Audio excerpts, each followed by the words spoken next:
Welcome to Drawlipar channel, and in today's video I'm going to show you how to change ringtone in your Samsung Galaxy A06 phone. Now the first thing you have to do is go to your settings app.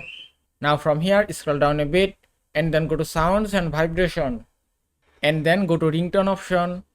Now from here you can change your ringtone and you can choose any ringtone as you want.